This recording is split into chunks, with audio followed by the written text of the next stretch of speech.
Hello everyone, welcome to Nishanti academy. इस video में हम लोग सेंट्रल सिल्क बोर्ड के अपर डिवीजन कलर का क्वेश्चन पेपर का पूरा सॉल्यूशन देखेंगे। ये बेसिकली इस पूरे सॉल्यूशन का फर्स्ट पार्ट होगा, जहां हम लोग रीजनिंग के क्वेश्चन और जनरल अवेयरनेस के क्वेश्चंस डिस्कस करेंगे। इसका जो नेक्स्ट पार्ट होगा उसमें हम लोग क्वांट और इंग्लिश के क्वेश्चंस कवर करेंगे। वीडियो स्टार्ट करने से पहले अगर आप सेंट्रल सिल्क बोर्ड एग्जाम का प्रिपरेशन कर रहे हैं और अगर आपने अपर डिवीजन कलर या स्टेनोग्राफर या असिस्टेंट सुपरिटेंडेंट पोस्ट के लिए अप्लाई करा है, तो मात्र 513 रुपीज में आपको पूरा सिलेबस कवर करवाया जा रहा है निशांति एकेडमी ऐप पर, वीडियो के थ्रू, नोट्स के थ्रू और टेस्ट सीरीज के थ्रू। तो अगर आप इंटरेस्टेड हैं तो निशांति एकेडमी ऐप जरूर डाउनलोड करिए या फिर डिस्क्रिप्शन जरूर चेक करिएगा इस वीडियो का। अगर आपको टेस्ट सीरीज चाहिए तो मात्र 103 रुपीज में आपको 30 मॉक टेस्ट मिल रहा है निशांति एकेडमी ऐप पर, जिसमें 10 फुल लेंथ मॉक टेस्ट है और प्लस 20 जो है प्रैक्टिस मॉक टेस्ट है सब्जेक्ट वाइज, और डिटेल सॉल्यूशन है, बाइलिंगुअल लैंग्वेज में सारी चीजें अवेलेबल हैं। तो एक बार डिस्क्रिप्शन या निशांति एकेडमी ऐप जरूर चेक करिए। पहला जो सेक्शन है वो है रीजनिंग का सेक्शन। रीजनिंग के टोटल 30 क्वेश्चंस आपको इस बार पेपर में मिलेगा और उसके लिए आपको 30 मिनट्स का टाइम दिया जाएगा। 30 क्वेश्चन के लिए 30 मार्क्स है डिफाइन करे हुए इन्होंने, और नेगेटिव मार्किंग 0.25 की है। ठीक है, क्वेश्चंस चूंकि प्रीवियस ईयर पेपर के हैं तो आपको थोड़ा सा इजी यहाँ पे पैटर्न दिखेगा, लेकिन आपको इस बार के पेपर में थोड़ा टिपिकल क्वेश्चंस प्रैक्टिस करना है। पहला जो क्वेश्चन है वो है 1 से लेकर के 3 तक का जो क्वेश्चन है उसमें रिलेशनशिप बेस्ड वर्ड्स गिवन है।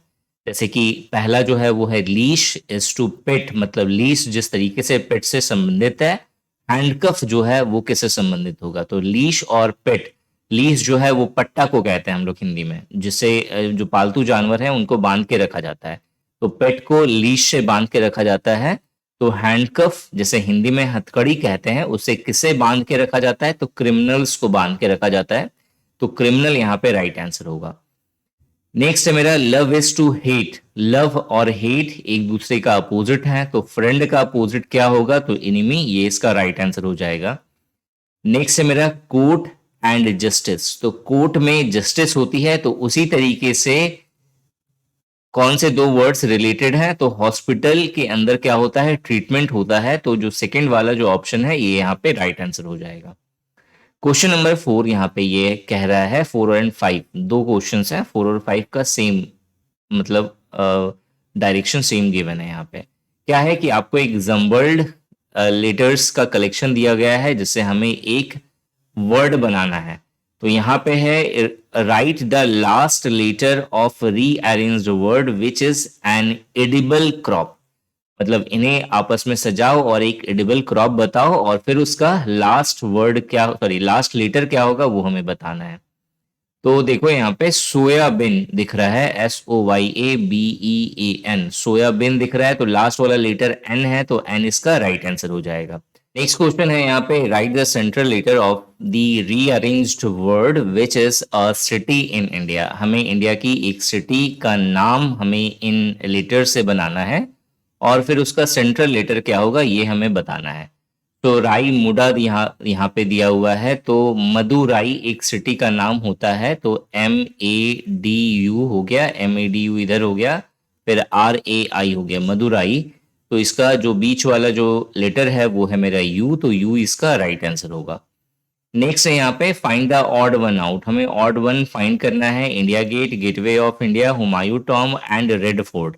बहुत सिंपल है, इंडिया गेट, हुमायूं टॉम्ब और रेड फोर्ट ये तीनों कहाँ पे हैं, तो दिल्ली में है।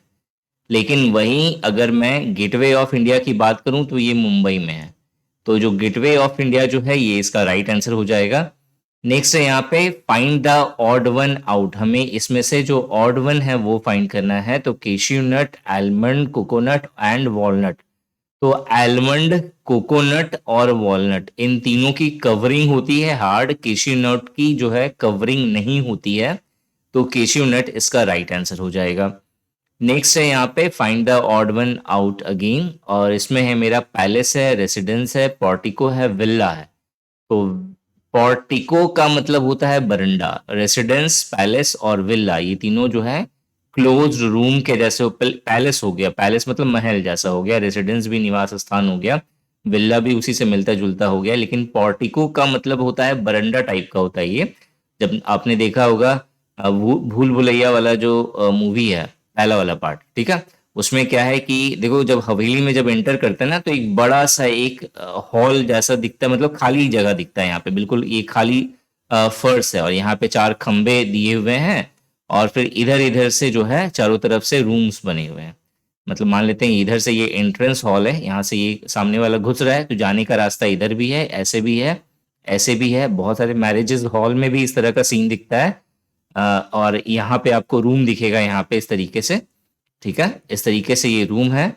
और फिर ये वाला जगह जो है बिल्कुल खाली होता है, ये बिल्कुल खाली होता है स्पेस, मतलब क्लोज रूम ही है लेकिन ये जगह बिल्कुल खाली है, तो ये कहलाता है मेरा पोर्टिको, ठीक है। सो पोर्टिको इसका राइट आंसर होगा। नेक्स्ट नंबर, क्वेश्चन नंबर 9 और क्वेश्चन नंबर 10 जो है, इन दोनों का क्या कंडीशन है, हमें following different from the other 3 pair. Again हमें ऑड वन आउट जैसा ही क्वेश्चन है यहाँ पे। हमें बताना है इन चारों में से कोई एक ऐसा है जो सेम रिलेशनशिप को फॉलो नहीं कर रहा है, तो उसे फाइंड करना है। 32 और 13 गिवन है यहाँ पे, 46 और 20 गिवन है, 51 और 24 गिवन है, और फिर 72 और 45 गिवन है, ठीक है। देखो, इस तरह के क्वेश्चंस में ये जरूरी नहीं है कि जो आंसर मैं बताऊं वही आंसर एग्जैक्ट होगा। डिपेंड करता है कि आप शांत होकर के ठंडे दिमाग से कुछ और अगर सोच रहे हो और वो को रिलेट हो जा रहा है इन सब से, तो वो भी आंसर हो सकता है, ठीक है। यहाँ पे जो मुझे दिमाग में, मेरे दिमाग में आ रहा है, वहां पे देखो, यहाँ पे 20, 24 और 45, ये तीनों जो है, अब जैसे यहाँ पे 2 का फैक्टर आपको इसमें भी दिख जाएगा, इसमें भी दिख जाएगा 2 का, और फिर यहाँ पे 24 है ना, 3 अट्ठी 24 होता है, 3 से ये भी कैंसिल हो जाएगा, 3 का फैक्टर इन दोनों में भी दिख जाएगा, 3 का फैक्टर इसमें भी दिख जाएगा, लेकिन इसमें 13 जो है वो एक प्राइम नंबर है, तो ये आंसर सही हो जाएगा। 32 और 13 जो है ये इन तीनों से अलग है।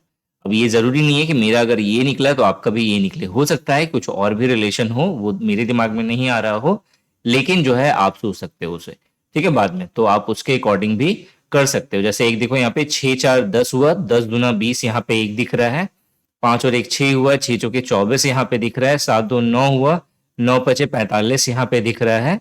तो उसी तरीके से आप कुछ यहाँ पे सोच लेना, तो हो सकता है कुछ और भी रिलेशनशिप आपको पता चल जाए, ठीक है। 3 2 5 हुआ, 5 से 13 जो है, 5 मतलब 5 के टेबल में 13 नहीं मिलेगा आपको, तो ऑब्वियस है तब भी जो है यही आंसर आएगा, 32 और 13 ही आएगा, तो यही इसका राइट आंसर हो गया। क्वेश्चन नंबर 10 जो है वो हमें इनमें से फाइंड करना है, तो ये बहुत सिंपल सा है। 14 तिया 42 होता है, 19 तिया 57 होता है, यहाँ पे 56 दिया हुआ है, 23 तिया 69 होता है, 36 तिया 108 होता है, तो जो सेकंड ऑप्शन है ये मेरा राइट आंसर हो जाएगा। क्वेश्चन नंबर 11 पे आते हैं। Motherland is coded as this, north हमें बताना है, तो ऑब्वियस है कि यहाँ पे सारे लेटर्स का कोड हमें यहाँ पे दिया हुआ है, इन्हीं में से हमें चूज करना है नॉर्थ का। 525252, तो ऑब्वियस है 52 नॉर्थ, एन का जो है 5 है, तो ऑब्वियस है ये नहीं होगा, इन तीनों में होगा। अब इन तीनों में जो ऑड है वो हमें फाइंड करना है, 600606, तो 0606 है, लास्ट वाला 6 है, यानी एच जो है वो 6 है, तीसरा चौथा नंबर का, तीसरा और चौथा नंबर का 6 है, तो ये नहीं है इन दोनों में से। ये देखो 1 यहाँ पे दिख रहा है, यहाँ पे 4 दिख रहा है, तो मुझे इन दोनों में से चेक करना है बीच वाले को। आर का मुझे कोड देखना है, आर का कोड जो है मुझे यहाँ पे है, यानी 1 2 3 4 5 छठे नंबर पे, 1 2 3 4 5 और छठे नंबर पे 1 है, तो 1 इस पे है, यानी कि जो ऑप्शन 4 है वो मेरा राइट आंसर होगा, ठीक है। क्वेश्चन नंबर 12 जो है वो फिलॉसफी को कॉर्ड, उसका जो कोड किया गया है वो ये किया गया है ना, सो PHILOSOPY,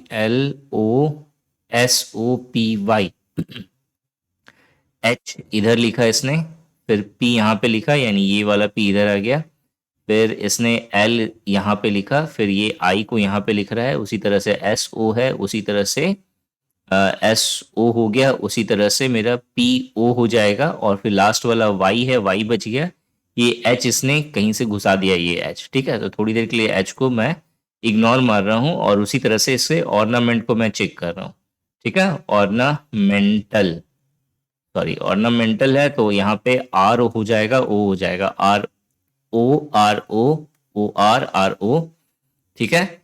ए एन दिख रहा है, लास्ट वाला जो है मेरा एल ए है, यहाँ पे एल ए आएगा, ऑब्वियस है एल ए आएगा, यानी कि एल ए होगा, यानी कि एल ए इसमें भी है, ये नहीं होगा। अब इन दोनों में मुझे चेक करना है, पहले देखना है कि सारा जोड़ा तो मिल रहा है ना, यहाँ पे ये भी मिल रहा है, ये भी मिल रहा है, ये भी मिल रहा है। अच्छा, सारा जोड़ा मिल गया।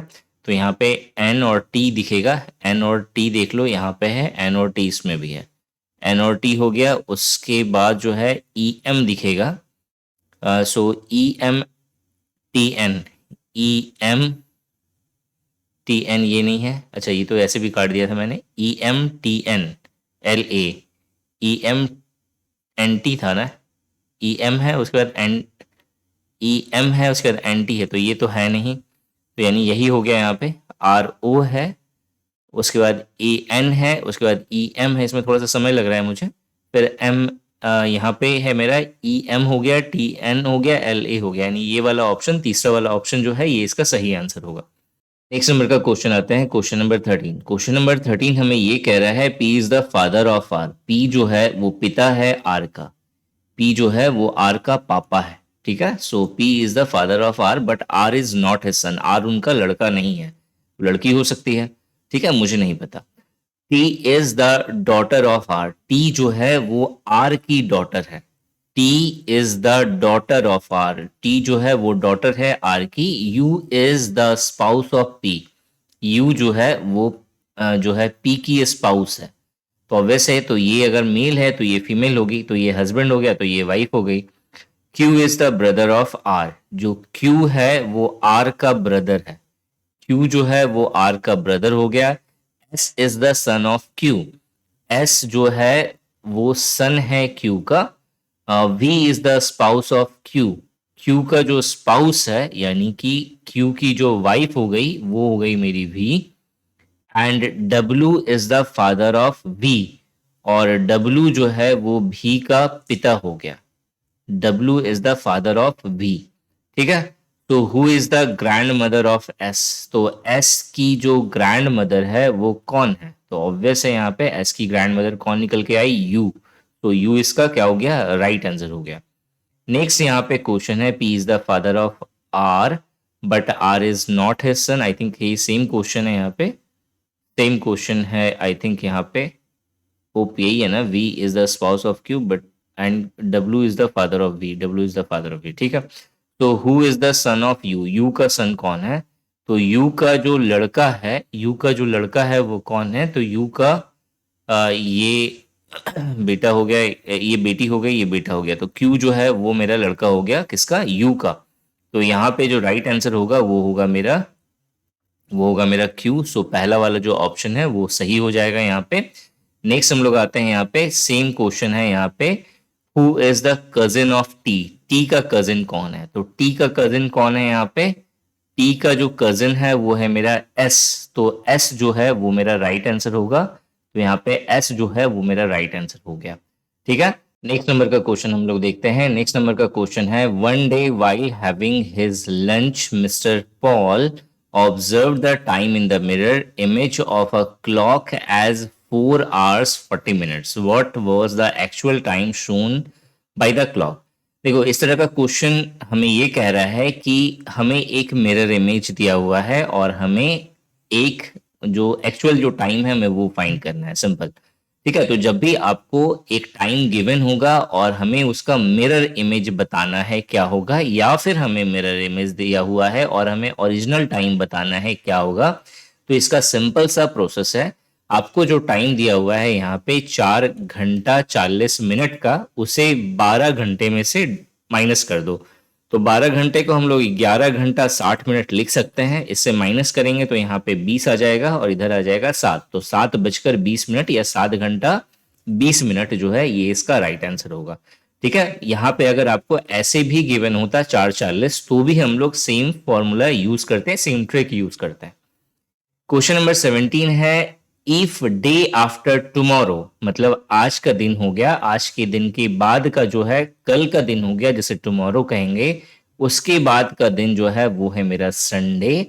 तो what was the day before yesterday, तो ये है आज का दिन, तो आज से पहले जो है वो मेरा यस्टरडे हो गया, तो यस्टरडे से पहले का कौन सा दिन होगा, तो ये बताना है हमें। तो ये संडे हो गया, ये संडे हो गया, संडे से पहले जो है वो मेरा सैटरडे होगा, उससे पहले फ्राइडे होगा, फ्राइडे से पहले मेरा थर्सडे होगा, थर्सडे से पहले मेरा वेडनेसडे होगा, तो वेडनेसडे मेरा राइट आंसर हो गया यहाँ पे। ठीक है, नेक्स्ट क्वेश्चन हम लोग आते हैं। नेक्स्ट क्वेश्चन है यहाँ पे direction of four question. Find out the one word among the options which cannot be formed by using the letter of the words given। हमें बताना है इनमें से कौन सा नहीं बन सकता इनके लेटर से। तो मैच्योरिटी है तो मार्ट तो लग रहा है बन गया। ट्रे जो है TRAY बन जाएगा। ट्रू TRUE हमें नहीं दिख रहा है मैच्योरिटी में, तो ट्रू जो है वो मेरा राइट आंसर हो जाएगा। नेक्स्ट क्वेश्चन है कैटेस्ट्रॉफी। तो यहाँ पे which can not be form नहीं बन सकता, तो कैटेस्ट्रॉफी एक बार इसका लेटर एक बार ओवरलुक दे दो यहाँ पे और फिर शुरू हो जाओ। टेस्ट TASTE बन जाएगा। चीप CHEAP आई थिंक बन जाएगा।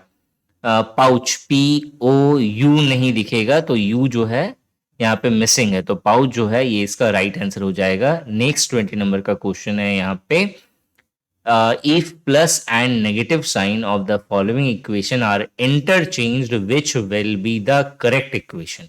तो अगर हम प्लस और इनटू को अगर हम लोग इंटरचेंज कर दें तो कौन सा करेक्ट इक्वेशन बनेगा, हमें वो बताना है। तो प्लस और इनटू को अगर इंटरचेंज करें तो प्लस का जगह पे इनटू का जगह पे प्लस और प्लस का जगह पे इनटू आ जाएगा, तो 5 से 15 और 15 और 7 कभी भी 20 नहीं होगा, तो ये नहीं बनेगा। प्लस का जगह पे इंटू, इंटू का जगह पे प्लस, तो 9 चौके 36 और 1 37, ये भी नहीं मिलेगा। यहाँ पे प्लस, यहाँ पे इंटू, 8 25 40 और 6 46 होगा, ये भी नहीं मिलेगा। और उसके बाद है यहाँ पे इंटू और फिर प्लस 11 दूना 22 और फिर 4 26 हो जाएगा। तो जो चौथा वाला ऑप्शन है ये मेरा राइट आंसर हो जाएगा। 21 नंबर का क्वेश्चन आते हैं। 21 नंबर में हमें असर्शन और रीजनिंग का क्वेश्चन दिया हुआ है। असर्शन है मेरा transformer is useful for stepping up और स्टेपिंग डाउन वोल्टेज। बिल्कुल सही है। ट्रांसफॉर्मर जो होता है उसका हम लोग यूज करते हैं स्टेपिंग अप वोल्टेज के लिए या फिर स्टेपिंग डाउन वोल्टेज के लिए, और इसका रीजन जो है वो transformer is a device use in DC circuit गलत है, एसी सर्किट में होता है। तो असर्शन सही है लेकिन उसका रीजन जो है वो गलत है, तो हमें A is true but R is false, ये इसका राइट आंसर हो जाएगा। ठीक है, क्वेश्चन नंबर 22 पे आते हैं। क्वेश्चन नंबर 22 अगेन हमें असर्शन और रीजनिंग का क्वेश्चन दिया हुआ है। A beaker filled with water at 4 degree centigrade. एक बीकर के अंदर जो है एक बीकर में पानी भरा गया 4 डिग्री सेंटीग्रेड पर। तो 4 डिग्री सेंटीग्रेड पे क्या होता है, वॉल्यूम मेरा डेंसिटी मैक्सिमम होता है 4 डिग्री सेंटीग्रेड पे। वाटर की डेंसिटी जो है वो मैक्स होती है, मैक्सिमम हो गई। और वॉल्यूम जो है जब डेंसिटी मैक्सिमम होगा तो वॉल्यूम मेरा क्या हो जाएगा, मिनिमम हो जाएगा। Overflow if the temperature is decreased और इंक्रीज। अगर हम लोग टेम्परेचर को डिक्रीज करेंगे या फिर इंक्रीज करेंगे तो क्या हो जाएगा, तो जो टेम्परेचर डिक्रीज या इंक्रीज होगा तो वॉल्यूम जो है मिनिमम से क्या होगा, ऊपर जाएगा, मैक्सिमम होना शुरू होगा। ठीक है, मैक्सिमम होना शुरू होगा क्योंकि ऑलरेडी मिनिमम है। तो वॉल्यूम मैक्सिमम होगा तो ऑब्वियस है कि ओवरफ्लो होगा क्योंकि वो फुल है। ठीक है, ये फिजिक्स से रिलेट करा हुआ है इन्होंने। रीजन क्या है इसका, density of water is maximum at 4 degree centigrade. बिल्कुल सही है, density of water is maximum at 4 degree centigrade. तो असर्शन भी सही है और उसका रीजन भी सही है। तो both A and R are true and R is the correct explanation of A। ठीक है, सो क्वेश्चन नंबर 22 क्लियर हो गया यहाँ पे सभी का। कहीं भी डाउट हो तो आप कमेंट सेक्शन में कमेंट करके जरूर पूछिए। नेक्स्ट नंबर के क्वेश्चन पे हम लोग आते हैं। नेक्स्ट नंबर अगेन हमें असर्शन और रीजनिंग पर बेस्ड है, यानी असर्शन और रीजनिंग पे बेस्ड आपको 3 क्वेश्चंस दिखे यहाँ पे। तो चांसेस है आपको असर्शन और रीजनिंग पे बेस्ड ज्यादा क्वेश्चन मिलेगा। और अगेन यहाँ पे देखो एक और चीज ध्यान देने वाली बात है, इकोनॉमिक्स से जुड़ा हुआ ये क्वेश्चन है। तो ऑब्वियस है, मैंने जैसे भी पहले भी बोला था कि इकोनॉमिक्स और सेरीकल्चर के क्वेश्चन आपको सेंट्रल सिल्क बोर्ड के एग्जाम में दिखेगा, क्योंकि इकोनॉमिक्स जो है इसका टॉपिक है। ठीक है, ये इसका कोर टॉपिक है। सेंट्रल सिल्क बोर्ड में इकोनॉमी से रिलेटेड चीजें थोड़ी सी पढ़नी जरूरी है और सेरीकल्चर से क्वेश्चन श्योर शॉर्ट है रहेगा। ठीक है, तो ये 2 टॉपिक्स जो है अपना अच्छे से प्रिपेयर कर लेना आप। नाउ यहाँ पे ये जो क्वेश्चन कह रहा है असर्शन का, the emergence of economic globalism doesn't imply the decline of socialist ideology. तो दो यहाँ पे कॉन्सेप्ट है, एक है मेरा इकोनॉमिक ग्लोबलिज्म का और एक है मेरा सोशलिस्ट का, सोशलिस्ट आइडियोलॉजी या सोशलिज्म का। बेसिकली इकोनॉमिक ग्लोबलिज्म हमें ये कहता है कि ग्लोबल लेवल पर इकोनॉमिकली हर कोई इक्वल है, ये हमें इकोनॉमिक ग्लोबलिज्म बताता है। ठीक है, मतलब इकोनॉमिक ग्लोबलिज्म का क्या एम है कि ग्लोबल लेवल पे हर कोई इकोनॉमिकली इक्वल है। सोशलिस्ट क्या कहता है कि समाज में हर कोई इक्वल होना चाहिए। तो लगभग लगभग सेम बात दोनों कह रहे हैं। तो यहाँ पे असर्शन हमें ये कह रहा है, the emergence of economic globalism doesn't imply the decline of the socialist ideology. मतलब यहाँ पे ये कहना ये चाह रहा है कि सोशलिस्ट आइडियोलॉजी का डिक्लाइन जो है वो इकोनॉमिक ग्लोबलिज्म नहीं करता है। तो ऑब्वियस है वो नहीं करेगा। क्यों नहीं करेगा? क्योंकि दोनों तो सेम चीजें कह रही हैं, एक दूसरे के अपोजिट कहेंगी तभी तो एक के डिक्लाइन होने का कारण दूसरा बनेंगे ना। लेकिन एक को दूसरा सपोर्ट कर रही है तो ऑब्वियस है वो उसके डिक्लाइन का कारण नहीं बन सकती। तो यहाँ पे असर्शन हमें ये कह रहा है कि the emergence of economic globalism जो है वो सोशलिस्ट आइडियोलॉजी के डिक्लाइन का कारण नहीं है। तो ऑब्वियस है ये नहीं होगा, तो असर्शन मेरा सही है। रीजन क्या है? The ideology of socialism believes in universalism. जो सोशलिज्म है वो किस पे बिलीव करता है? यूनिवर्सलिज्म, मतलब हर कोई समान होना चाहिए ग्लोबल लेवल पे, ग्लोबलिज्म के अकॉर्डिंग। ठीक है, तो रीजन भी यहाँ पे सही है। तो both are A and R are true and R is the correct explanation of A. So पहला वाला ऑप्शन जो है वो मेरा राइट आंसर हो जाएगा यहाँ पे। नेक्स्ट क्वेश्चन है question number having the number 1 to 6। यहाँ पे हमें डाइस का क्वेश्चन यहाँ पे दिया गया है। Which number awkward on the face opposite of the face 5। हमें 5 का अपोजिट ढूंढना है। तो 6 3 हमें एक अलग दिख रहा है, 6 3 यहाँ पे दिख रहा है। बहुत सिंपल सा क्वेश्चन हो गया यहाँ पे। 6 3 कॉमन मिल गया तो 5 का अपोजिट कौन हो गया? 2। आई होप आपको डाइस का कॉन्सेप्ट मालूम होगा। नहीं होगा तो यूट्यूब पे बहुत सारी वीडियोस पड़ी हुई हैं, इस पे बेस्ड आप देख सकते हो। नेक्स्ट अगेन यहाँ पे क्वेश्चन है कि हमें 3 पोजीशन दी हुई है और हमें सेम अगेन सेम क्वेश्चन है। मैं यहाँ पे डायरेक्ट आता हूँ क्वेश्चन पे। The face on the bottom of the second dice, जो दूसरा वाला डाइस है उसके बॉटम में कौन सा नंबर दिखेगा वो बताओ। तो 6 3 है, 6 3 है, मिल गया। 2 हो गया तो 5 इसका अपोजिट हो जाएगा, तो 5 हमें यहाँ मिल जाएगा। ठीक है, तो अब यहाँ पे 5 मिल गया। अब यहाँ पे देखो 4 और 3 है, 4 3 5 है। 4 3 जो है कुछ नहीं मिला, 5 3 देखो, 5 और 5 और 3 यहाँ पे मिल रहा है और 5 और 3 यहाँ पे मिल रहा है। तो 6 का अपोजिट कौन हो गया? 6 का अपोजिट 4 हो गया।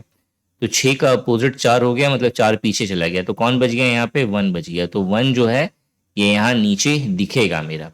ठीक है, सो 1 जो है ये इसका राइट आंसर होगा। नेक्स्ट क्वेश्चन पे हम लोग आते हैं। नेक्स्ट नंबर का क्वेश्चन में हमें मिसिंग नंबर फाइंड करना है। यहाँ पे 9 है, 6 है, 16 है, 10 है, 30 है, 18 है और फिर फिल इन द ब्लैंक्स है और फिर 34 है। कैसे फाइंड करेंगे? देखो यहाँ पे 9 से 6 -3 हो गया, फिर यहाँ पे 10 ऐड हो गया, फिर यहाँ पे -6 हो गया, फिर यहाँ पे 20 ऐड हो गया, फिर यहाँ पे -12 हो गया। तो ऑर्डर तो हमें समझ में आ रहा है। 3 दूना 6 हो रहा है, 6 दूना 12 हो रहा है, 12 दूना 24 हो रहा है। ठीक है, और इसका जो है हमें दिख रहा है यहाँ पे 10 का डिफरेंस है। 10 से फिर 20 हो गया, डबल हो गया, 20 से फिर 40 होगा यहाँ पे। तो जब 40 का यहाँ पे डिफरेंस आएगा तो कैसे कर रहा है यहाँ पे? मैंने यहाँ पे प्लस करना था ना, तो उसी तरीके से ऐड कर देंगे तो 58 मुझे दिखेगा। तो 58 जो है ये इसका राइट आंसर निकल जाएगा। ठीक है, नेक्स्ट क्वेश्चन है। A cube is painted red on the 2 adjacent surface. 2 adjacent surface को रेड पेंट करा गया किसी क्यूब के, black on the surface opposite to the red surface. अब इसका तो डायग्राम बना करके समझना पड़ेगा। ठीक है, सपोज करिए कि ये एक हमें क्यूब दिया हुआ है। ठीक है, ये एक हमें क्या दिया हुआ है? क्यूब दिया गया है। ये एक क्यूब हो गया। ठीक है, इस क्यूब का 2 एडजेसेंट सरफेस को रेड पेंट किया गया। तो थोड़ा सा यहाँ पे टाइम टेकिंग मैं लूंगा क्योंकि मुझे थोड़ा समझाना है आपको। ठीक है, तो ये वाला सरफेस मैंने क्या करा? इसे रेड पेंट करा। ठीक है, और फिर इस वाले सरफेस को भी रेड पेंट करा। अगर आप लोग नए हो इस चैनल पे तो इस चैनल को जरूर सब्सक्राइब करिए, क्योंकि आपके एग्जाम से रिलेटेड जितने भी रिलेवेंट चीजें हैं वो मैं लेकर के आता हूं, और कहीं ना कहीं आपके एग्जाम में ये आपकी बहुत हेल्प करेगी अगर आप पेपर सीरियसली क्लियर करना चाहते हैं तो। ठीक है, जैसे थोड़ा सा मैं डिवाइड कर दूं, अरे यार ब्लैक, तो ये मेरा क्यूब का दो एडजेसेंट्स जो फेस है वो मैंने क्या करा, रेड कलर से पेंट कर दिया। Black on the surface opposite to the red surface, तो इसका अपोजिट कौन हो गया, इधर वाला। तो ये वाला जो सरफेस होगा, ये वाला सरफेस ब्लैक है पूरा का पूरा नीचे तक। ठीक है, ये पूरा का पूरा नीचे तक जो है वो क्या है, ब्लैक है ये वाला सरफेस, इधर वाला। और फिर इसका अपोजिट कौन हो गया, इधर वाला, तो ये भी जो है पूरा का पूरा ब्लैक है। तो ये सरफेस ब्लैक हो गया और इधर का ये सरफेस भी क्या हो गया, ब्लैक हो गया। And green on the remaining face, और जो बाकी का जो फेस बचा ऊपर का और नीचे का, ये क्या हो गया मेरा, अरे ये क्या हो गया, ये मेरा ग्रीन हो गया। तो ऊपर का और नीचे का जो है वो मेरा क्या हो गया, ग्रीन हो गया। तो ये ऊपर वाला ये भी ग्रीन है, और फिर नीचे वाला भी जो है वो भी मेरा क्या है, ग्रीन है। ठीक है, ऊपर का और नीचे का ग्रीन है। Now the cube is cut into 64 smaller cubes. अच्छा, क्यूब को जो है 64 स्मॉलर क्यूब्स में बांटा गया, 64 स्मॉलर क्यूब्स में। तो क्यूब में बांटा गया यानी क्यूब रूट निकाल देंगे 64 का, कितना आएगा, तो आप बोलोगे सर 4 होगा, 4 चौक 16, 16 चौके 64, यानी 4 पार्ट्स में डिवाइड करा गया हर किसी को। मतलब ये एक पार्ट, फिर एक पार्ट 2, फिर एक 3, फिर और एक 4। उसी तरीके से ये 1, फिर ये 2, फिर ये 3, फिर ये 4। ये 4 पार्ट इधर आपको दिख गया यहाँ पे। ठीक है, उसी तरीके से इधर वाला भी वैसे ही डिवाइडेड होगा, 1, फिर 2, फिर 3 और फिर 4। उसी तरीके से ये 1, फिर ये 2, फिर ये 3 और फिर ये 4। इस तरीके से ये जो है डिवाइड हो गया चार पार्ट्स में। ठीक है, सेम ऊपर वाला भी डिवाइड होगा, 1 मिला दो यार, 2 और फिर 3 और फिर चौथा। ठीक है, आपको आशा है अच्छे से समझ में आ जाए अब। ठीक है, अब यहाँ पे क्वेश्चन है, how many smaller cubes have only one surface paint, केवल एक सतह पेंट की हुई देखिए आपको। तो कौन कौन सा सरफेस में सिर्फ एक पेंट दिखेगा, देखो ये बीच वाला, इस पे सिर्फ रेड कलर है, यहाँ भी रेड कलर है, यहाँ भी रेड कलर है, यहाँ भी रेड कलर है। उसी तरह से यहाँ पे जो हमें 4 पार्ट्स दिखेगा, यहाँ पे ग्रीन दिखेगा, फिर यहाँ भी रेड दिखेगा, यहाँ भी रेड दिखेगा, यहाँ भी, मतलब बीच वाला जो ये चार्ट है इन चारों में एक कलर दिखेगा। तो इस तरह से कितने फेसेस हैं टोटल, तो एक क्यूब के अंदर 2, 2 4, 2 6, 6 फेस होते हैं, और एक फेस पे मुझे 4 दिख रहा है, यानी 6 चौके 24। तो 24 ऐसा मुझे क्यूब दिखेगा जिसका सिर्फ एक ही सरफेस जो है वो पेंट होगा। पहला क्वेश्चन यहाँ पे खत्म हो गया। नेक्स्ट उसी से जुड़ा हुआ क्वेश्चन है, how many smaller cubes have less than 3 surface painted. Less than 3 surface, 3 surface से कम। तो 3 सरफेस से कम कितना हो सकता है, 2 सरफेस पेंट हो सकता है, एक सरफेस पेंट हो सकता है, और बिना सरफेस, मतलब कोई भी ऐसा सरफेस नहीं होगा जो पेंट होगा, वो भी यहाँ पे मिल जाएगा, क्योंकि 4 पार्ट्स में डिवाइडेड। तो एकदम कोर में, एकदम बिल्कुल सेंटर में। अब इसे, इस क्यूब को मैं खोल करके अगर देखूं, सपोज मैंने खोल दिया इस पूरे रूबिक क्यूब को, तो मुझे अंदर में जो बीच में जो है, आई थिंक कितना दिखेगा यहाँ पे, 2 है ना, तो बीच का 4, तो 4 दूना 8, तो 8 ऐसा क्यूब दिखेगा बीच में जिसके में कोई कलर ही नहीं है। तो यहाँ पे इसने क्वेश्चन ये पूछा है कि किसमें किसमें मतलब कितने सारे ऐसे क्यूब्स होंगे जिसमें 3 सरफेस से कम सरफेस में पेंट होगा। तो 2 सरफेस पे पेंट हो सकता है, एक सरफेस वाला हमने अभी निकाल लिया था 24, और बीच में हमें 8 ऐसा क्यूब दिखेगा जो बिल्कुल पेंट नहीं होगा। 2 सरफेस में कितना, कौन कौन सा पेंट होगा, देखो ये वाला, देखो यहाँ पे इधर वाला ग्रीन है, इधर वाला रेड है, फिर इधर वाला ग्रीन है, इधर वाला रेड है, तो 2 मुझे यहाँ दिखेगा। उसी तरीके से 2 मुझे इधर दिखेगा। ठीक है, उसी तरीके से 2 मुझे इसमें दिखेगा, उसी तरीके से 2 मुझे इसमें दिखेगा। मतलब हर लाइन में या हर एज में मुझे 2 ऐसे क्यूब दिखेंगे जिसके 2 सरफेस पेंट होंगे। कितने एज हैं टोटल एक क्यूब में, तो आप बोलोगे सर एक क्यूब में 12 एजेस होती है, हर एज में 2 ऐसे क्यूब मिलेंगे जिसका 2 सरफेस पेंट होगा, यानी टोटल 24 ऐसे क्यूब होंगे जिसका 2 सरफेस मुझे पेंट मिलेगा। तो 24 24 48 और प्लस 8 8 8 16 यानी 56 56 ऐसे क्यूब होंगे जिसमें 3 सरफेस से कम पिंट मिलेगा। 56 ऑप्शन में ही नहीं है। ठीक है, तो 24 दूना 48, इसने शायद जीरो वाला नहीं लिया होगा। ठीक है, बिना लिए जो है इसने आंसर बता दिया 48, तो देख लेना ऑप्शन गलत है यहाँ पे। ठीक है, यहाँ पे 56 ऐसे क्यूब होंगे जिसमें 3 सरफेस से कम मिलेगा। अब अगर ये ऑप्शन में, अगर क्वेश्चन में अगर ये लिखता है कि हमें इसे काउंट नहीं करना है जीरो वाले को, मतलब जो भी कलरलेस वाले को काउंट नहीं करना है, तब 48 आंसर हो जाएगा, नहीं तो इसका आंसर जो है 56 आएगा। नेक्स्ट क्वेश्चन है find the number of straight lines required to make the given figure. ये जो फिगर है इसे बनाने के लिए कितने स्ट्रेट लाइंस की जरूरत पड़ेगी। तो क्रॉस वाले में एक इधर दो इधर दिख रहा है, उसके बाद फिर 1 2 3 4 इधर दिख रहा है, तो 4 2 6 हो गया, 6 के बाद 7 8 9 हो गया, 9 4 13 मुझे दिख रहा है, और फिर एक बीच का एक ये वाला दिख रहा है 14, सो 14 इसका राइट आंसर हो जाएगा। नेक्स्ट हम लोग आते हैं find the number of triangles in the given figure. इस क्वेश्चन का आंसर निकालने के लिए नंबरिंग करना पड़ेगा, 1 2 3 4 5 6 7 8 9 10 11 12। तो 12 तो ऐसे ही मुझे ट्रायंगल दिख जाएगा जो कि एक एक नंबर से बन रहा है। दो नंबर को मिला के ट्रायंगल कौन कौन सा बन रहा है, तो ये वाला देखो एक ट्रायंगल बन गया। उसी तरीके से ये भी 2 और 3 को मिला के एक ट्रायंगल बनेगा, तो एक इन दोनों को मिला के फिर 2 फिर 3 फिर 4, तो 4 इधर 4 इधर, 8 हो गया। 8 के बाद जो है मेरा सिर्फ 8 ही दिख रहा है, इसमें तो कोई बनेगा नहीं दो को मिला करके, तो 8 मुझे इधर दिख रहा है जो दो नंबर्स को मिला के बन रहा है, 3 नंबर्स को मिला के एक इधर, उसी तरीके से एक इधर 2 हो गया, फिर 3 हो गया, फिर 4 हो गया, और मुझे नहीं दिख रहा है 4 के बाद, और फिर बड़ा वाला में एक ये, फिर एक ये 2, फिर एक इधर 3 और फिर एक इधर 4, तो 4 हो गया। तो 4 4 8, 12 8 20 हो गया, 20 और 8 28, तो 28 जो है मुझे ट्रायंगल्स यहाँ पे दिखेगा। सेक्शन 2 जो है वो जनरल अवेयरनेस का सेक्शन है। इसके अंदर अगेन आपको 30 क्वेश्चंस मिलेंगे, हर क्वेश्चन एक नंबर का है, यानी 30 मार्क्स का हो गया। नेगेटिव मार्किंग 0.25 है, और इसके लिए टाइम भी आपको 30 मिनट का मिलेगा। पहला क्वेश्चन है इसके अंदर, which one of the following metal is the lightest. सबसे हल्का मेटल कौन है, तो इसका जो राइट आंसर है वो है मेरा लिथियम।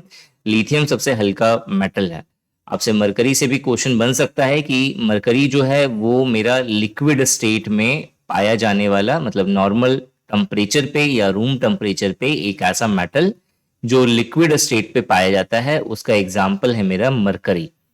ठीक है, नेक्स्ट है मेरा रैट इज। रैट क्या है, ओवी पेरस है या ओवो वीवी पेरस है या वीवी पेरस है या पार्थेनोजेनेटिक जो है रैट शो करता है। बेसिकली ओवी पेरस क्या होता है, ऐसे एनिमल्स जो डायरेक्टली एग ले करते हैं, और एग जो है वो बॉडी से बाहर आता है, उसके बाद जो है एग से जो है नए बेबी का जन्म होता है, तो उसे हम लोग ओवी पेरस एनिमल कहते हैं।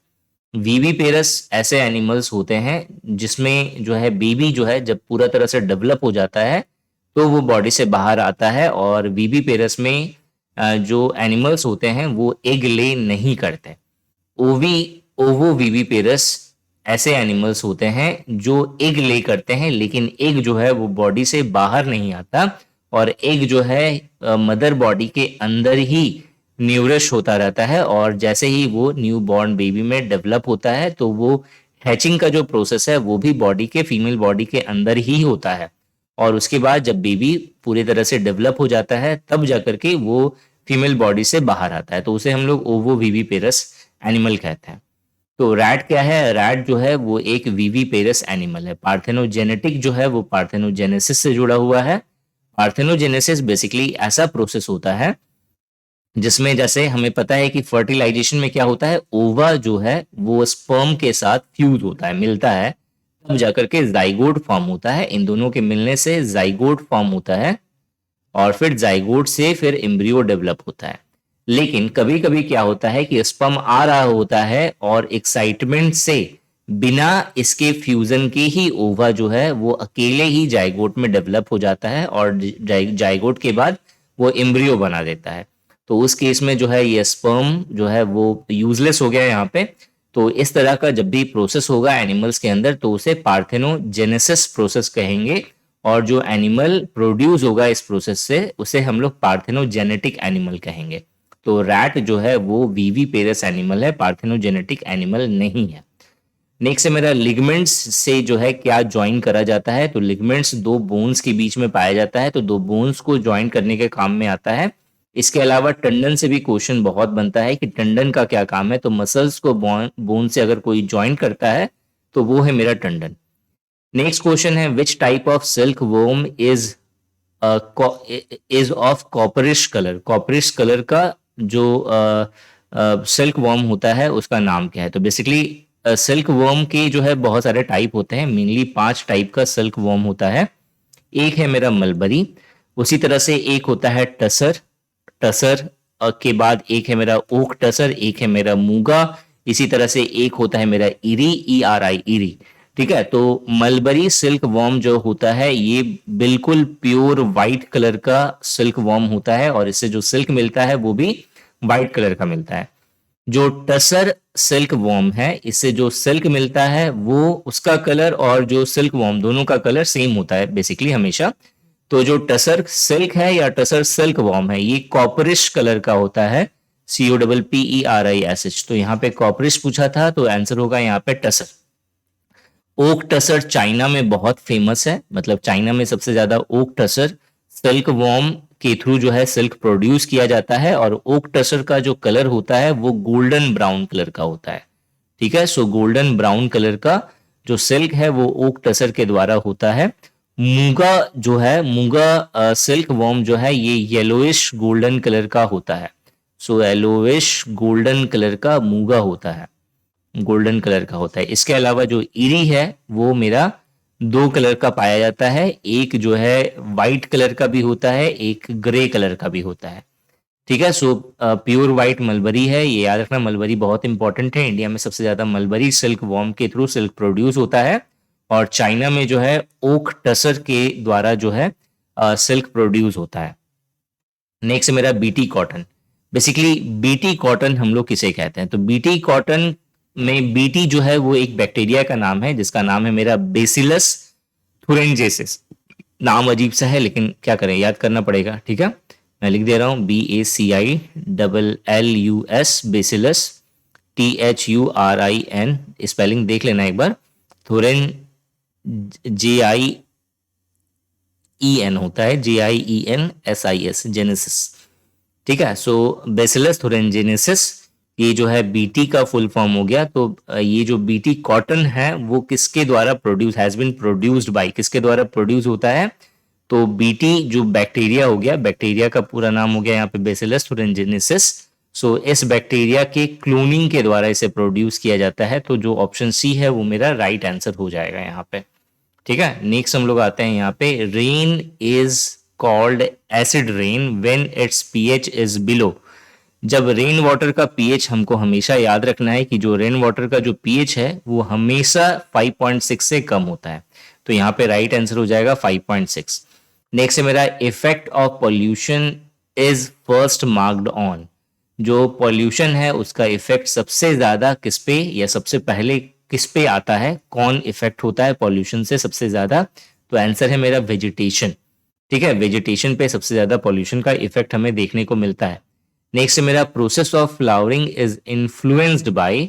जो फूल खिलना जो है वो किसके द्वारा इन्फ्लुएंस होता है, एसिडिटी ऑफ सॉइल नहीं है, वाटर इन द सॉइल नहीं है, अमाउंट ऑफ ग्रीन पिगमेंट यानी क्लोरोफिल नहीं है इसका आंसर, फोटो पेरियोडिज्म मतलब जो सनलाइट है वो कितने समय तक रह रही है या सामने पड़ रही है उस फूल पे, इस पे जो है फूल का खिलना जो है डिपेंड करता है बहुत सारे केसेस में, तो फोटो पेरियोडिज्म ये इसका राइट आंसर होगा। क्वार्टजाइट इज मेटामॉर्फोज्ड ऑफ होना चाहिए यहाँ पे, क्वार्टजाइट जो है वो किसका रूपांतरित रूप है, तो बेसिकली सैंडस्टोन जो है वो सैंडस्टोन ही क्वार्टजाइट बनता है, तो इसका जो राइट आंसर होगा वो होगा मेरा सैंडस्टोन। सैंडस्टोन से क्या बनता है, मतलब जो मेटामॉर्फिक रॉक है उसका एग्जाम्पल है क्वार्टजाइट, तो ये जो क्वार्टजाइट है वो किससे बनता है, तो सैंडस्टोन से बनता है। ठीक है, ये इंपॉर्टेंट क्वेश्चन है, ज्योग्राफी का ये क्वेश्चन है। इसके अलावा जो लाइम स्टोन है, लाइम स्टोन जो है वो मार्बल्स में कन्वर्ट होता है, तो यहाँ पे ये हो जाएगा मार्बल। ऑब्सीडियन जो है ये एक इग्निशियस रॉक है, ऑब्सीडियन जो है वो मेरा GNEISS ठीक है, नीस पढ़ते हैं इसे, तो नीस में कन्वर्ट होता है, और सेल तो बहुत इंपॉर्टेंट भी है और इजी भी है, स्लेट में कन्वर्ट होता है। ठीक है, नेक्स्ट हम लोग आते हैं, name the street wear Adam bridge is situated. कौन सा ऐसा स्ट्रीट है जहां पे एडम ब्रिज सिचुएटेड है? तो इसका राइट आंसर है मेरा पार्क स्ट्रीट। नेक्स्ट है मेरा, Gayatri mantra contained in the Rigveda is dedicated to which deity. जो गायत्री मंत्र है वो ऋग्वेद में जो गायत्री मंत्र का मेंशन करा गया है, तो वो किस डाइटी को, किस देवी या देवता को जो है समर्पित है? तो इसका जो राइट आंसर है वो है मेरा सन, सूर्य देवता को समर्पित है। अगर सूर्य ऑप्शन में नहीं है तब जाकर के हम लोग सावित्री मार्क करेंगे, ये ध्यान रखिएगा। ठीक है, नेक्स्ट क्वेश्चन है, Indian green revolution started from. Indian green revolution जो है ये कब स्टार्ट हुआ? तो 1960 में स्टार्ट हुआ है। बहुत सारी जगहों पे आपको 1960 मिलेगा, और एग्जैक्ट इसका आंसर है 1964, 1964 में स्टार्ट हुआ था, सेकेंड 5 ईयर प्लान में। ठीक है, ये बहुत इंपॉर्टेंट है और इसे कहीं लिख लेना, इंपॉर्टेंट है बहुत ज्यादा। सेकेंड 5 ईयर प्लान में जो है इसे इंक्लूड करा गया था। ग्रीन रिवोल्यूशन को कहाँ से स्टार्ट हुआ था? तो लुधियाना से ये स्टार्ट हुआ था, पंजाब के लुधियाना से इसे इंट्रोड्यूस करा गया था ग्रीन रिवोल्यूशन को। इंडियन ग्रीन रिवोल्यूशन के जो जनक है वो है मेरा नॉर्मन बोरलो, BORLAUG। ठीक है, नॉर्मन बोरलो जो है ये ग्रीन रिवोल्यूशन के जनक हो गए इंडिया में। नेक्स्ट हम लोग आते हैं, ग्लोबल कॉम्पिटिटिवनेस इंडेक्स या report is related to which of the following organization. Easy question है, वर्ल्ड इकोनॉमिक फोरम, ये इसका राइट आंसर है।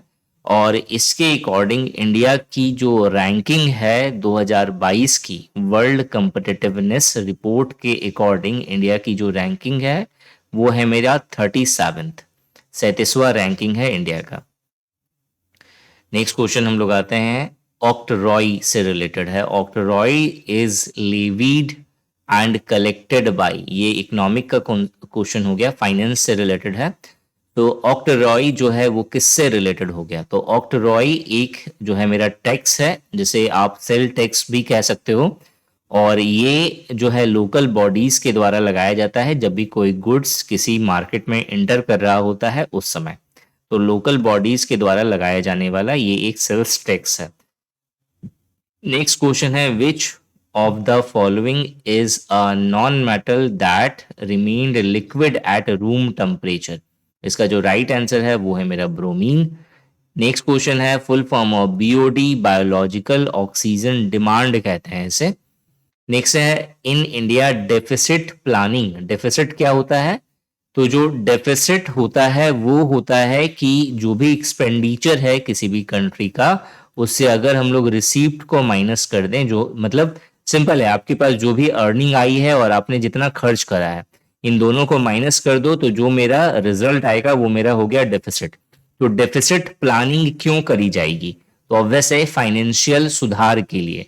ठीक है, तो इकोनॉमिक डेवलपमेंट जो है ये इसका राइट आंसर हो जाएगा। नेक्स्ट क्वेश्चन हम लोग आते हैं, entomology is a science that studies. Entomology जो है वो इंसेक्ट की स्टडी को कहते हैं, तो इसका जो राइट आंसर है वो है मेरा इंसेक्ट। ठीक है, बिहेवियर ऑफ ह्यूमन बीइंग, तो ह्यूमन बीइंग्स की स्टडी को हम लोग एंथ्रोपोलॉजी कहते हैं, ANTHROPOLOGY, एंथ्रोपोलॉजी कहते हैं। उसी तरीके से जो मेरा स्टडी ऑफ रॉक्स है या फॉर्मेशन ऑफ रॉक्स है, इसकी स्टडी को पेट्रोलॉजी कहते हैं हम लोग, PETROLOGY। ठीक है, नेक्स्ट हम लोग आते हैं, गर्म पानी सेंचुरी इज लोकेटेड एट। जो गर्म पानी सेंचुरी है वो कहाँ पे है? तो वो असम के दीपू नामक जगह पे है। ठीक है, नेक्स्ट है मेरा, the union government has announced the setting up of Jal Marg Vikas project on river Ganga to link which of the following places. Jal Marg विकास जो प्रोजेक्ट है उसे दो जगहों से रिलेट करा गया था, वाराणसी और हल्दिया से। मतलब वाराणसी से हल्दिया तक जोड़ा गया था यूनियन गवर्नमेंट के द्वारा। आई थिंक 2014 का ये प्रोजेक्ट है, एक बार चेक कर लेना आप कब का है। Free market, basically free market क्या होता है? ऐसा मार्केट जिसपे गवर्नमेंट का कोई हस्तक्षेप या कोई कंट्रोल ना हो उसे हम लोग फ्री मार्केट कहते हैं। तो यहाँ पे पहला ऑप्शन है a condition in the internal market where nations do not impose custom duty or other taxes on import of goods नहीं होगा। market where the price of commodity is determined by free play of the force of supply and demand। market where the price of commodity is determined by free play of the forces of supply and demand। जो भी चीजें supply और demand के forces हैं उसके according जो है ये होगा। लेकिन इसमें जो है फ्री मार्केट हमेशा उसे कहते हैं जो इस कंडीशन को सेटिस्फाई करे, प्लस गवर्नमेंट का कोई हस्तक्षेप नहीं होना चाहिए, तभी जाकर के गवर्नमेंट का कोई रोल नहीं होना चाहिए, तब उस मार्केट को हम लोग फ्री मार्केट कहते हैं। क्योंकि फ्री वर्ड एम्फेसाइज हुआ है। मार्केट अगर जब भी होगा तो ये वाला कंडीशन जो यहाँ पे लिखा हुआ है ऑप्शन में ये मिल जाएगा, लेकिन फ्री वर्ड लिखा हुआ है ना, तो यहाँ पे फ्री जब आ गया तो इसका मतलब वो मार्केट फ्री है हर तरह के बाउंडेशन से। ये तभी पॉसिबल होगा जब गवर्नमेंट का कोई हस्तक्षेप नहीं होगा। तो आपको ये वाला लाइन गवर्नमेंट से रिलेटेड कुछ ढूंढना पड़ेगा। पोर्ट्स दैट आर एग्जेम्प्टेड ये भी नहीं है, तो ऑब्वियस है नन ऑफ द अबव ये इसका राइट आंसर होगा। नेक्स्ट है मेरा excessive secretion from the pituitary gland. Pituitary gland कहाँ पाया जाता है? तो ब्रेन में पाया जाता है। तो चिल्ड्रन में अगर बहुत ज्यादा पिट्यूटरी ग्लैंड से सिक्रीशन होने लगे तो क्या होगा? हाइट में अचानक से बढ़ने लगेगी, क्योंकि जो हार्मोन TSH रिस्पॉन्सिबल है पिट्यूटरी ग्लैंड से, कई सारे हार्मोन निकलते हैं, उसमें से एक हार्मोन है मेरा TSH। तो TSH हार्मोन का सिक्रीशन बहुत ज्यादा होने लगेगा, जिसकी वजह से हाइट बहुत ज्यादा बढ़ जाएगी, और इस बीमारी को जिग्नेटिज्म कहते हैं। ठीक है, शायद जिग्नेटिज्म ही प्रोनाउंसिएशन है, एक बार देख लेना, GIGNATISM आई थिंक कहते हैं। इसमें हाइट जो है बहुत ज्यादा हो जाती है, लोग 7 फुट 8 फुट इतने लंबे हो जाते हैं। ठीक है, नेक्स्ट हम लोग आते हैं यहाँ पे, which of the following do not belong to the solar system. Solar system से बिलोंग नहीं करता है, तो आंसर है मेरा नेबुला जो है वो सोलर सिस्टम से बिलोंग नहीं करता है। नेक्स्ट है मेरा, first census was conducted in India at the time of. First census जो है वो लॉर्ड मायो की केस में कंडक्ट करा गया, यानी कि ऑप्शन सी जो है ये इसका राइट आंसर हो जाएगा। नेक्स्ट क्वेश्चन है, who was the most distinguished Hindi poet of Akbar court. Akbar court के दरबार में एक ही हिंदी पोएट था जिसका नाम था अब्दुल रहीम खाने खाना, तो ये इसका राइट आंसर हो जाएगा। नेक्स्ट क्वेश्चन है, द फेमस बृहदेश्वरा टेम्पल जो है ये चोला डायनेस्टीज में बनाया गया, तो इसने कहा है कि जो तंजौर में जो मेरा बृहदेश्वरा टेम्पल है वो किसने बनाया, तो चोला इसका राइट आंसर हो जाएगा। नेक्स्ट है यहाँ पे क्वेश्चन, हरिहरा और बुक्का फाउंडेड विच इंडियन किंगडम और डायनेस्टी। बहुत इजी क्वेश्चन है, बच्चा बच्चा मार्क कर देगा, विजयनगर इसका राइट आंसर है। नेक्स्ट क्वेश्चन है, acting chief justice of India is appointed by. जो चीफ जस्टिस ऑफ इंडिया हो, चाहे एक्टिंग चीफ जस्टिस हो या फिर जो main chief justice of India है, हर कोई को कौन अपॉइंट करता है? President of India.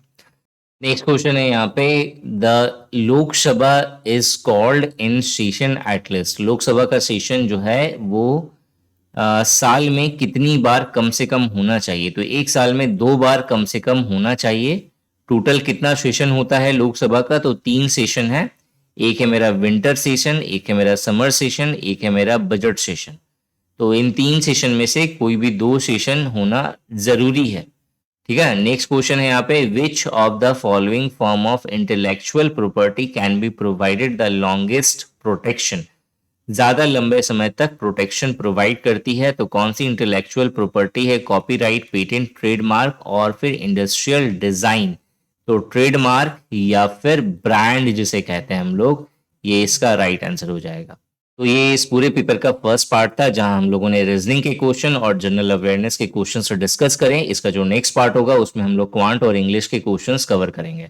अगर आप चैनल पर नए हैं तो इस चैनल को जरूर सब्सक्राइब करना है, क्योंकि सब्सक्राइब करोगे तभी जाकर के आपको नेक्स्ट वीडियो जब अपलोड होगी तो आपको नोटिफिकेशन मिलेगा। इसके अलावा सेंट्रल सिल्क बोर्ड से रिलेटेड आपको और भी बहुत सारी वीडियोस, इंपॉर्टेंट वीडियोस जो आपके एग्जाम प्रिपरेशन में आपकी बहुत ज्यादा हेल्प करेंगी, वो अपलोड होने वाली है इस चैनल पे, तो वो आपको मिलती रहेंगी। नाउ अगर आप सेंट्रल सिल्क बोर्ड के कोर्सेस या मॉक टेस्ट में इंटरेस्टेड हैं तो डिस्क्रिप्शन जरूर चेक करिए, सारी लिंक आपको डिस्क्रिप्शन में मिल जाएगी या कमेंट सेक्शन में पिन करी हुई भी मिल जाएगी। इस वीडियो में यही था। Thanks for watching this video and wish you good luck for your paper.